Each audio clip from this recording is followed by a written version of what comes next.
Hello, my name is BSoares, and this is my presentation for my action research assignment.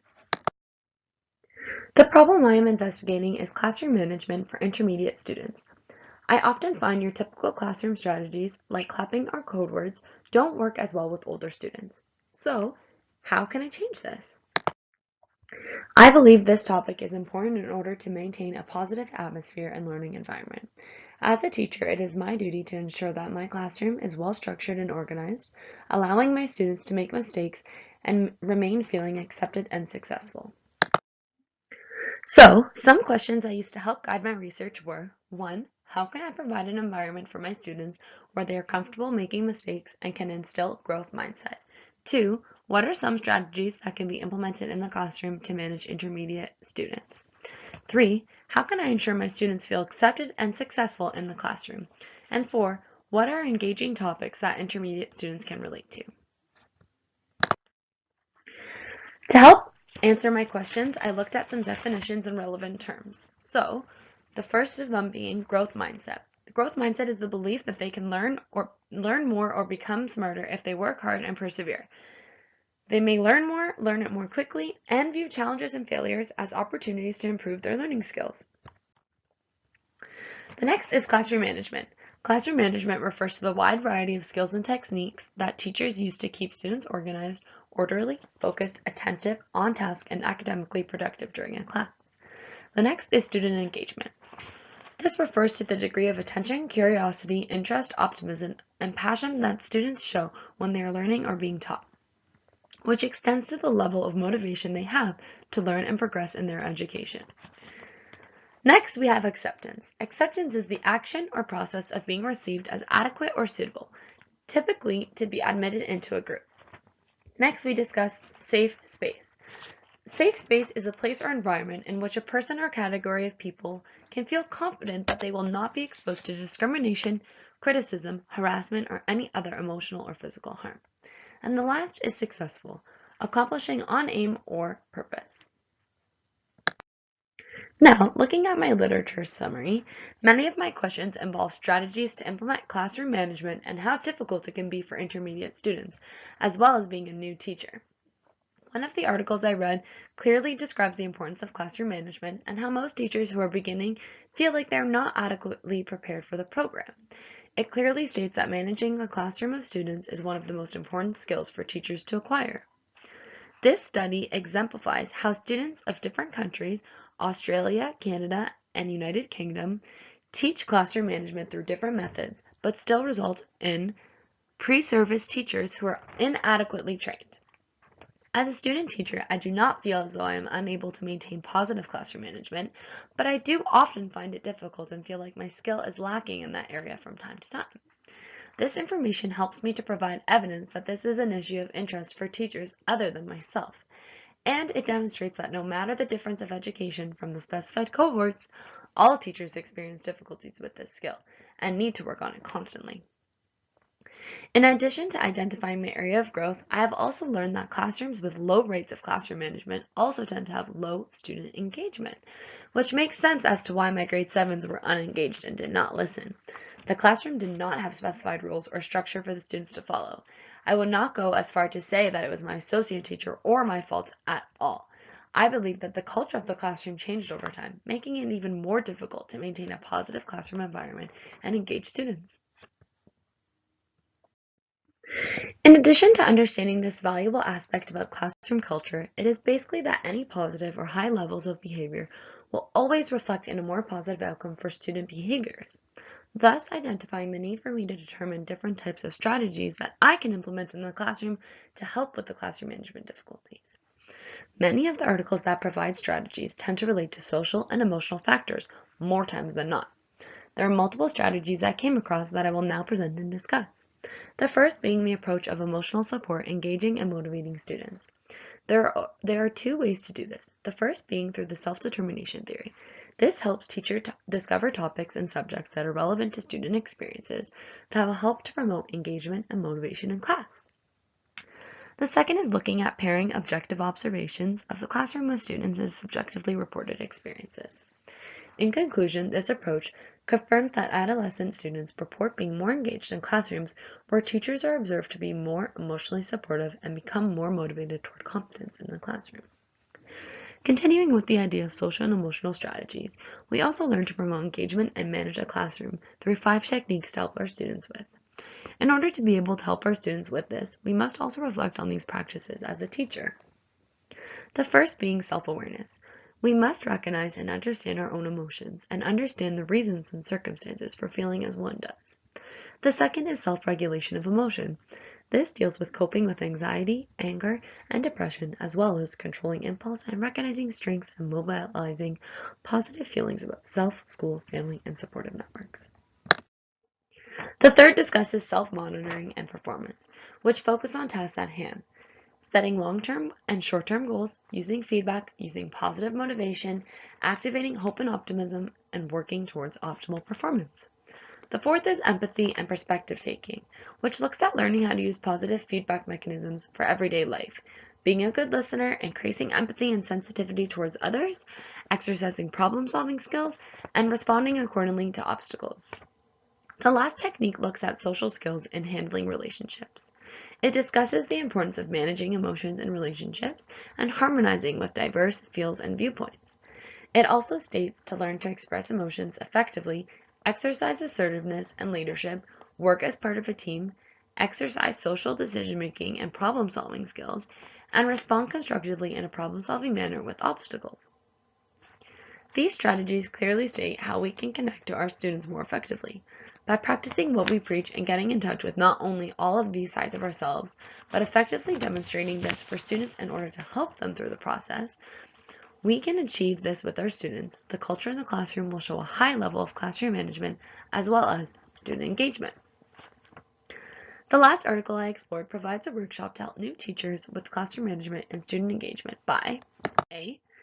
Developing a foundation based on relationships. Some of the things you can do to do this are know students' names, smile, shake hands, take notice and express positive personal comments to students, send positive notes home, listening to your students, and having your students evaluate yourself as a teacher. Use encouraging language also can really be beneficial. The next is preventing disruptions with procedures and routines. Identify and teach procedures to accomplish classroom routines, transactions such as at the beginning of the class, during attendance, for tardiness, makeup work, sharpening pencils, bathroom procedures, noise level, transitions, etc. There should be a zero-based noise level, and always use yes with a clarifier. Remember to explain yourself. Yes, you may because of this reason. C talks about responding to disruptions and rule violations. Apply the law of the least. Make sure you incorporate public rules and private consequences. Use thinking questions or phrases to redirect a student's behavior. Use closed-ended questions. Redirect or disengage. Empower the student by letting them know you have a choice. Avoid power struggles and learn to walk away. And quit taking it personally. D is providing inclusion for students with special needs. Remain firm on intent, but be flexible with solutions. Acknowledge the students' feelings. What could you have done? Give student choices and have problem-solving conferences.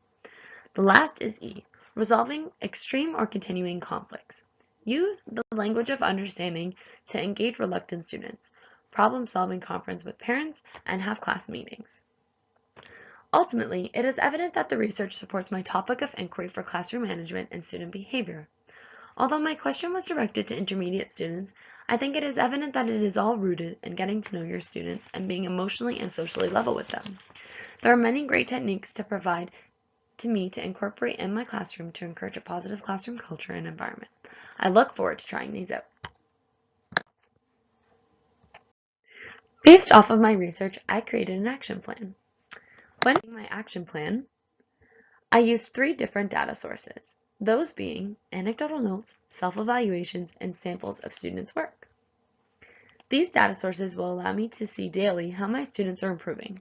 It will also allow me to get their personal thoughts, as well as validate if they were engaged and learned throughout lessons. My sources are triangulated, validated, and reliable. This is because they will be 3 different types. One is based off of teacher observations, the second off of the students' participation and willingness in class, and the third will be collecting students' work, which will validate my first two findings. My work will be validated because I will be making observation notes and comparing it to the student responses and completion of work, as well as the quality of it. All will be validated and reliable since they will be done by the teacher in real life and records will be made upon observation. Different types of work being collected will help validate participation and general interest from students, since students are likely to do well when they are enjoying the subject. Next, looking at the participants and settings. I will be collecting the data in 3 to 4 different classes as a core French teacher. I will conduct the action plan in 2 grade 7 classes and 2 grade 8 classes. Therefore, the people involved will be my students and myself, and data will be collected in the classroom setting. The principal, homeroom teachers, and parents will be aware of the research plan, but will not be directly involved.